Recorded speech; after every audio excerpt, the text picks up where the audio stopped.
Greatest people, and welcome to Good Evening Nigeria. It's exactly 18 days for this administration to wind down. And of course, the president is not tuning down on borrowing.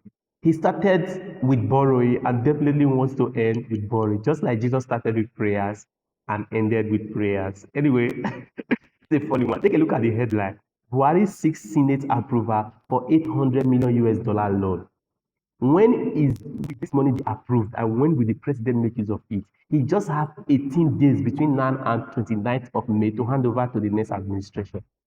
So why the borrowing? Why do you make Nigerians start suspecting like you just want to borrow this money and go on retirement with it?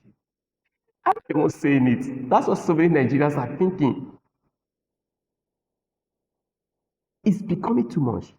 As a matter of fact, Nigeria is indebted to the World Bank, where they are going to borrow this 800 million US dollars again, up to the tune of 14.34 billion US dollars. Billion, not naira.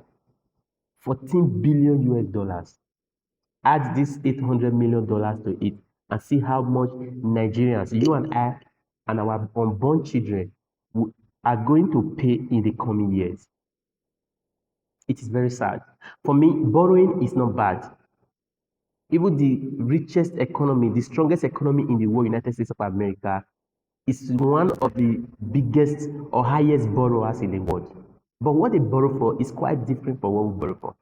Why they borrow to develop infrastructures and build infrastructures that will bring returns to the country. I don't want to talk, or I don't want to kind of preempt what Nigerians borrow for, because I don't want to offend anybody.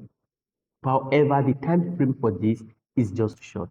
The president ought not to have done this. As a matter of fact, he has been delegating duties or responsibilities to the Bola Ahmed Tinubu's administration that have not even started. For example, he shifted the date of the census that was supposed to have been conducted earlier this month to when Bola Ahmed Tinubu assumed office. He said Bola Ahmed Tinubu was going to give a new date for that. He equally shifted the subsidy removal on petroleum products by 6 months, indirectly shifting that responsibility to Bola Ahmed Tinubu's government. Why didn't you do it the same way? You would have shifted this because Bola Ahmed Tinubu is likely going to continue with some of these policies of President Muhammadu Buhari, especially this social investment program that I intend to use this money for, as he stated in his letter to the Senate.